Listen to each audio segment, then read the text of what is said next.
President Trump's former chief of staff, John Kelly, talking at Duke University, and was he ever talking? And proving that President Trump was absolutely correct to fire him. Kelly called the idea of the wall along the entire border, now he says, quote, a waste of money, and adds he disagrees with the president's decision to declare a national emergency to fund border security. Kelly also shamelessly claiming he would have accepted the job offer from Hillary Clinton had she made it and won in 2016. I would have hoped that he would have taken any job but the one that he ended up with. And of course, it's not too late. Maybe he could get behind Clinton for 2020. Oh, that's right. She is still thinking. We're joined now by Mark Lauder, Director of Strategic Communication for the Trump 2020 campaign, former press secretary to Vice President Pence. Mark, good to have you with us. And Tammy Bruce, Washington Times columnist, Fox Business contributor. Tammy, great to have you with us. Thank you, sir. What do you make of Nancy Pelosi?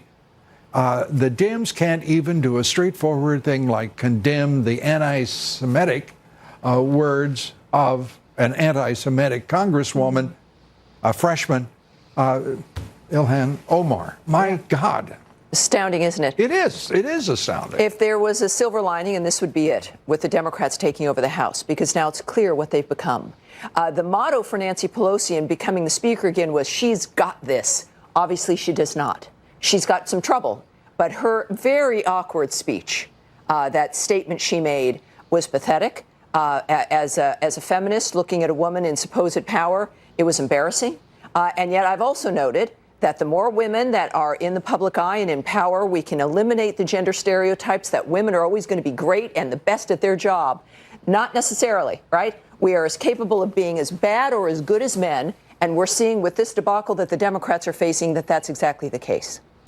Mark, is your campaign going to take this issue, be vociferous about it? Are you encouraging Republican leaders to join in doing so? The silence of the Republicans here, to me, has been, to say the least, surprising.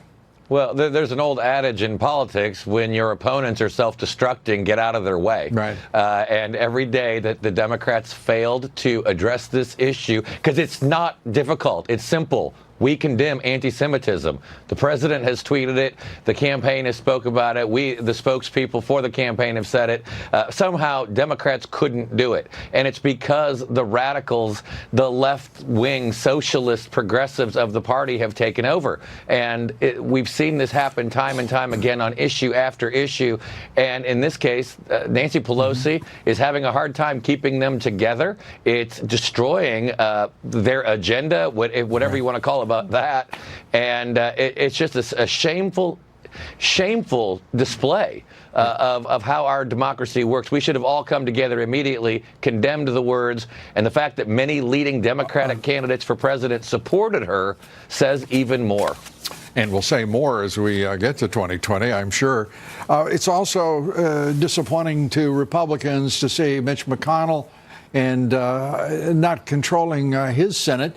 As many as 10, says renegade eccentric Rand Paul, may vote for the resolution against the president's national emergency declaration.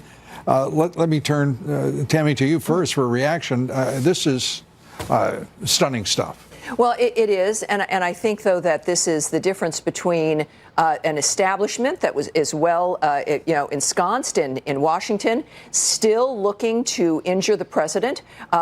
We increased the Republican numbers in the Senate for a reason. We were sending a message, and here you've got Mitch McConnell, who I really think is in control of his caucus and does not have an interest in wanting to make this work for the president.